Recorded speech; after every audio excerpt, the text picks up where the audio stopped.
Hello दोस्तों, नमस्कार। कैसे हो आप सभी?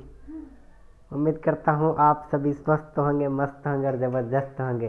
तो चलो दोस्तों, आज हम फिर लेकर आए हैं सामाजिक विज्ञान के PYQ क्वेश्चन, या कहें मध्य प्रदेश चयन परीक्षा वर्ग 2 सामाजिक विज्ञान के महत्वपूर्ण क्वेश्चन, या कहें PYQ।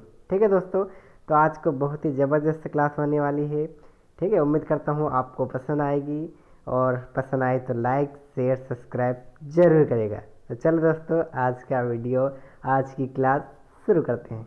ठीक है, वीडियो पसंद आए तो लाइक शेयर सब्सक्राइब जरूर करेगा, बेल आइकन प्रेस जरूर दबाएगा, ताकि जो भी हमारे अपडेटेड वीडियोस है वो आपके पास पहुंच जाए। ठीक है दोस्तों, तो ये रहा आज का पहला प्रश्न आपकी स्क्रीन पर। ठीक है, आज का पहला प्रश्न आपसे पूछ रहा है कि FDI डैश संक्षिप्त रूप है, यानी जो FDI का संक्षिप्त रूप क्या है। तो आज का पहला ऑप्शन ये रहा आपके सामने, फाइनेंशियल डेवलपमेंट इंस्टीट्यूशन। ठीक है, सेकंड फाइनेंसिंग डेटा इनिशिएटिव, तीसरा फॉरेन डायरेक्ट इन्वेस्टमेंट, चौथा फॉरेक्स डायरेक्टोरेट इंस्टीट्यूशन। तो बताओ दोस्तों, इसका राइट आंसर क्या होने वाला है? बताओ फटाफट से। तो आपने कहा इसका राइट आंसर हो जाएगा फॉरेन डायरेक्ट इन्वेस्टमेंट। ठीक है, चलो नेक्स्ट क्वेश्चन आपसे पूछ रहा है प्रश्न क्रमांक 2 कि संवैधानिक संशोधन अधिनियम में मतदान की आयु 21 से घटाकर 18 वर्ष कर दी गई थी। 61वें संविधान संशोधन द्वारा, 62वें संविधान संशोधन द्वारा, 66वें संविधान संशोधन द्वारा, या 64वें संविधान संशोधन द्वारा। ठीक है दोस्तों, तो बताओ फटाफट से क्या इसका राइट आंसर होने वाला है। तो आपने कहा इसका राइट आंसर हो जाएगा 61वें संविधान संशोधन के द्वारा। प्रश्न क्रमांक 3 आपसे पूछ रहा है कि निम्नलिखित में से कौन सी प्रमुख प्रजातियां हैं जिनका दाचीगाम राष्ट्रीय उद्यान में संरक्षण और निरीक्षण किया जा रहा है। ठीक है, आपका पहला प्रश्न है गोल्डन ओरियल, दूसरा अंगुल या कश्मीर हिरन, अंगुल। ठीक है, तीसरा आएगा चित्राला, चौथा आएगा कस्तूरी हिरन। तो बता दोस्तों, इसका राइट आंसर क्या हो जाएगा?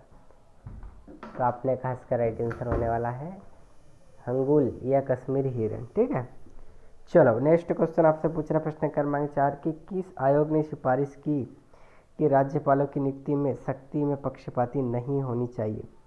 ऑप्शन पहला है मालीमठ, ऑप्शन सेकंड है ठक्कर, ऑप्शन तीसरा है सरकारिया, ऑप्शन 4 है पुंछी। तो बता दोस्तों, इसका राइट आंसर क्या होने वाला है? तो आपने कहा इसका राइट आंसर हो जाएगा सरकारिया। ठीक है दोस्तों, आपने सही आंसर बताया। चलो प्रश्न क्रमांक 5 आपसे पूछ रहा है कि दर्शन शास्त्र के किस विद्यालय ने शिक्षण की परियोजना पद्धति का प्रचार किया है। ये जो शिक्षण की परियोजना पद्धति है जिसका प्रचार किया है, किसने किया है? प्रकृतिवाद, व्यवहारवाद, रचनावाद या अस्तित्ववाद। तो दोस्तों आपने कहा इसका राइट आंसर हो जाएगा व्यवहारवाद। ठीक है, चलो प्रश्न क्रमांक 6 आपसे पूछ रहा है कि मिलान करिए, यानी जो कॉलम बना के दिया है जो ब्रैकेट में, इसको मिलान करना है। तो इसको डायरेक्ट अपन आंसर से ही मिलाएंगे। ठीक है, डायरेक्ट मिलाऊंगा फिर समझ में नहीं आएगा, दिक्कत हो जाएगी आपको। तो अपन डायरेक्ट इसका आंसर देखेंगे कि क्या बता रहा है। पहले का दूसरा, यानी जो किताब उल हिंद है उसका दूसरे वाला आएगा। ये किसके, इसके लेखक कौन थे? अल बिरूनी। ठीक है, दूसरा बी का फर्स्ट, यानी रिहला, वो किससे संबंधित है? आपने कहा इब्न तुता से। ठीक है, सी का चौथा, यानी हुमायूं नामा किससे संबंधित है? गुलबदन बेगम से। और बादशाह नामा किससे संबंधित था? आपने कहा लाहौर से। ठीक है दोस्तों, आई होप यह समझ में आ गया होगा आपको। चलो नेक्स्ट प्रश्न आपसे पूछ रहा है कि सतत विकास लक्ष्य गरीबी को समाप्त करने और ग्रह की रक्षा, शांति और समृद्धि सुनिश्चित करने के लिए सार्वभौमिक कार्य योजना है। SDG का जल वायु कार्य योजना 17 लक्ष्यों में कौन सा लक्ष्य है? लक्ष्य 17, लक्ष्य 13, लक्ष्य 11, लक्ष्य 1। तो दोस्तों आपने कहा इसका राइट आंसर हो जाएगा लक्ष्य 13। प्रश्न क्रमांक 8 आपसे पूछ रहा है कि अंडमान और निकोबार द्वीप समूह पर्वत श्रृंखला के जलमग्न भाग है। अराकानयोमा, अस्काई चीन, पेगुयोमा या तियासान। तो बता दोस्तों, इसका राइट आंसर क्या हो जाएगा? तो आपने कहा इसका राइट आंसर हो जाएगा अराकानयोमा। प्रश्न क्रमांक 9 आपसे पूछ रहा है कि खजुराहो के मंदिर की कला और वास्तुकला के विषय में क्या सत्य नहीं है। क्वेश्चन नेगेटिव पूछा है दोस्तों, ठीक है। खजुराहो मंदिर में मंदिर के अंदर कामुला कला अंतर्विष्टित है। मंदिर बलुआ पत्थर से बने थे। इसे वास्तुकला की नागाड़ शैली में बनाया गया था। यह स्तंभ और वास्तुशिल्प मेघालित से बनाए गए थे। तो बताओ दोस्तों इसका राइट आंसर क्या हो जाएगा। तो आपने का इसका राइट आंसर हो जाएगा खजुराहो मंदिर में मंदिर के अंदर कामुल कला अंतर्विष्टित है। ये आपका राइट आंसर हो जाएगा। क्वेश्चन नेगेटिव था जो इससे संबंधित नहीं है, ठीक है। प्रश्न क्रमांक 10 आपसे पूछ रहा है कि निम्नलिखित में से कौन सा स्थल स्तूप मठों मंदिरों और स्तंभ के लिए प्रसिद्ध है। खजुराहो, उज्जैन, विदिशा या सांची। तो दोस्तों आपने कहा इसका राइट आंसर हो जाएगा सांची। प्रश्न क्रमांक 11 आपसे पूछ रहा है कि प्रसिद्ध गीत गोविंद के लेखक जयदेव इनके दरबारी कवि थे। किसके दरबारी कवि थे। बंगाल के लक्ष्मण सेन के, पृथ्वीराज चौहान के, गोपाल के या हर्ष के। तो दोस्तों आपने कहा इसका राइट आंसर हो जाएगा बंगाल के लक्ष्मण सेन के, ठीक है। प्रश्न क्रमांक 12 आपसे पूछा जा रहा है कि संविधान का अनुच्छेद 356 किसी राज्य में देश शासन लागू करने से संबंधित है। राष्ट्रपति से, मुख्यमंत्री से, प्रधानमंत्री से या राज्यपाल से। तो दोस्तों आपने कहा इसका राइट आंसर हो जाएगा राष्ट्रपति, ठीक है। चलो प्रश्न क्रमांक 13 आपसे पूछ रहा है कि 2013-14 के दौरान जीडीपी में कृषि का प्रतिशत हिस्सा क्या है। तो दोस्तों बता फटाफट से क्या होने वाला है इसका राइट आंसर। तो 15.9%, 13.9%, 10.9%, 20.9%। बता फटाफट से क्या होने वाला है इसका राइट आंसर। तो आपने कहा इसका राइट आंसर हो जाएगा 13.9%। प्रश्न क्रमांक 14 आपसे पूछा है कि आरबीआई को देश के लिए आखिर कर्जदाता माना जाता है। सहकारी बैंकों को, क्षेत्र ग्रामीण बैंकों द्वारा, या वाणिज्यिक बैंकों या सरकार। तो बता दोस्तों क्या होगा इसका राइट आंसर। तो आपने कहा दोस्तों इसका राइट आंसर हो जाएगा वाणिज्यिक बैंक, ठीक है। प्रश्न क्रमांक 15 आपसे पूछ रहा है कि कल्हण ने राज तरंगिणी किस भाषा में लिखी थी। प्राकृत, देवनागरी, संस्कृत या पाली। तो बता दोस्तों इसका राइट आंसर क्या हो जाएगा। तो आपने कहा इसका राइट आंसर हो जाएगा संस्कृत। प्रश्न क्रमांक 16 आपसे पूछ रहा है कि एनईपी किस वर्ष में शुरू की गई थी। 1991 में, 1992 में, 1990 में, 1993 में। तो दोस्तों अपने का इसका राइट आंसर हो जाएगा 1991 में। प्रश्न क्रमांक 17 आपसे पूछ रहा है कि निम्नलिखित में से कौन भारतीय राष्ट्रीय कांग्रेस के प्रारंभिक चरण में नरमपंथियों के समूह से संबंधित नहीं थे। यानी जो नरमपंथी समूह था उससे कौन संबंधित नहीं था। गोपाल कृष्ण गोखले, दादा भाई नौरोजी देसाई, बाल गंगाधर तिलक या सुरेंद्र राय बनर्जी। तो बता दोस्तों राइट आंसर क्या होने वाला है। तो आपने कहा इसका राइट आंसर हो जाएगा बाल गंगाधर तिलक। प्रश्न क्रमांक 18 आपसे पूछ रहा है कि कार्यालय में वह कौन सा व्यक्ति है जो एक कार्यालय में कार्य करता है, इसलिए नहीं कि वह उस पद के लिए चुना गया है, बल्कि इस तथ्य के आधार पर कि वह एक अन्य कार्यालय में कार्य करता है, जिसे कहते हैं।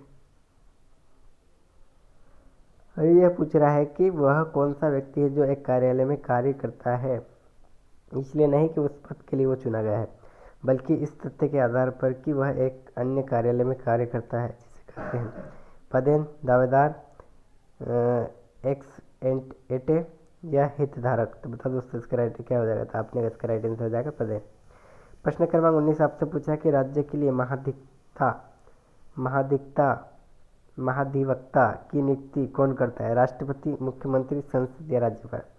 तो दोस्तों आपने कहा इसका राइट आंसर हो जाएगा राज्यपाल, क्योंकि वो राज्य से संबंधित है। क्योंकि राज्य के बारे में पूछ रहा तो राज्यपाल आएगा, ठीक है। एक परीक्षण जो कि किसी विशेष क्षेत्र में एक छात्र के भविष्य के प्रदर्शन की भविष्यवाणी करता है, उसे इस रूप में भी जाना जाता है। किस रूप में जाना। नैदानिक परीक्षण, पूर्वाभासी परीक्षण, उपलब्धि परीक्षण या कागज पेंसिल परीक्षण। दोस्तों आपने कहा इसका राइट आंसर हो जाएगा पूर्वाभासी परीक्षण। प्रश्न क्रमांक 21 आपसे पूछ रहा है कि लोक विधि यानी पब्लिक लॉ के अंतर्गत स्वतंत्रता प्राप्ति के बाद भारत खाद्य फसलों की आपूर्ति के लिए संयुक्त राज्य अमेरिका पर निर्भर था। 450, 490, 480, 470। तो दोस्तों आपने कहा इसका राइट आंसर हो जाएगा 480। प्रश्न क्रमांक 22 आपसे पूछ रहा है कि निम्नलिखित में से मध्य एक ऐसे उद्योग का उदाहरण है जो परिवार के सदस्यों, दोस्तों और रिश्तेदारों की मदद से चलाए जाते हैं। बड़े और मध्यम स्तर के उद्योग, पूंजी उद्योग, कुटीर उद्योग या क्षेत्रीय उद्योग। तो दोस्तों फटाफट से राइट आंसर क्या होगा। तो आपने कहा इसका राइट आंसर है कुटीर उद्योग, कॉटेज इंडस्ट्रीज, ठीक है। प्रश्न क्रमांक 23 आपसे पूछ रहा है कि वैसे उद्योग जो मशीन उपकरणों का उत्पादन करते हैं जिसका उपभोग के उद्देश्य से अन्य सामानों का उत्पादन करने के लिए उपयोग किया जाता है, काय में किया जाता है दोस्तों? राजकोषीय वस्तुएं, पूंजीगत वस्तुएं, उपभोक्ता वस्तुएं, विकारीय वस्तुएं। तो दोस्तों बताओ इसका राइट आंसर क्या होने वाला था? आपने कहा इसका राइट आंसर हो जाएगा पूंजीगत वस्तुएं। प्रश्न क्रमांक 24 आपसे पूछ रहा है कि हवा के प्रति इकाई भार में उपस्थित वाष्प की मात्रा कहलाती है निरपेक्ष आर्द्रता, संतृप्त वायु, सापेक्षिक आर्द्रता, विशिष्ट आर्द्रता। तो आपने कहा दोस्तों इसका राइट आंसर हो जाएगा विशिष्ट आर्द्रता। प्रश्न क्रमांक 25 आपसे पूछ रहा है कि देश में आयोजित सम्मेलन के कारण गुट निरपेक्ष आंदोलन NAM की नींव पड़ी है। युगोस्लाविया में, बेलग्रेड में, मिस्र में या बाडुंग में। तो बता दोस्तों राइट आंसर क्या हो जाएगा? तो आपने कहा इसका राइट आंसर हो जाएगा बाडुंग। ठीक है। प्रश्न क्रमांक 26 आपसे पूछ रहा है कि आजीविका धार्मिक संप्रदाय के आचार्य का नाम था, क्या नाम था? बताओ क्या नाम था इसका? पूर्ण कश्यप था, अजिंत शेंक बलिन, सुदास या मखलिपुत्र गोसाल। बता दोस्तों राइट आंसर क्या होगा? तो आपने कहा इसका राइट आंसर जाएगा मखलिपुत्र गोसाल। ठीक है। प्रश्न क्रमांक 27 आपसे पूछ रहा है कि शिक्षण की विधि जो लोकतांत्रिक दृष्टिकोण विकसित करने के लिए उपयुक्त है, विचार मंथन विधि, गतिविधि विधि, व्याख्यान विधि, ऐतिहासिक विधि। तो दोस्तों आपने कहा इसका राइट आंसर हो जाएगा विचार मंथन विधि।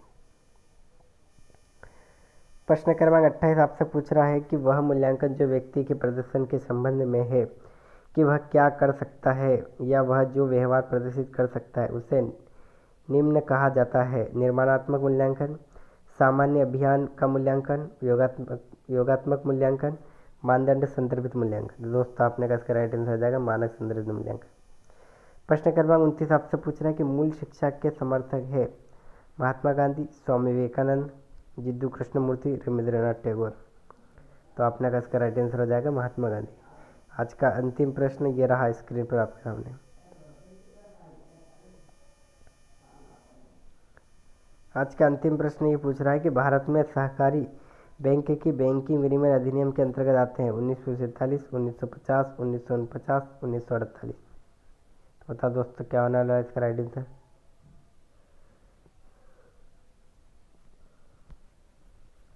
तो आपने कहा इसका राइट आंसर हो जाएगा 1949। ठीक है। ठीक है, ये क्वेश्चन अलग से ऐड हो गया था ना। चलो ठीक है, 30 क्वेश्चन थे। ठीक है, ये नेक्स्ट वीडियो में आएगा 31वां क्वेश्चन। ठीक है, वीडियो पसंद आए तो लाइक शेयर सब्सक्राइब जरूर करिएगा और खासकर उन दोस्तों को जो स्पेशल टीचिंग एग्ज़ाम की तैयारी कर रहे, चाहे वो स्टेट की हो, KVS की हो या सेंट्रल गवर्नमेंट की। ठीक है, अगर सामाजिक विज्ञान से अगर वो तैयारी कर रहे हैं तो ये वीडियो उन दोस्तों के लिए है। Thanks for watching. मिलते हैं नेक्स्ट वीडियो में। ठीक है दोस्तों।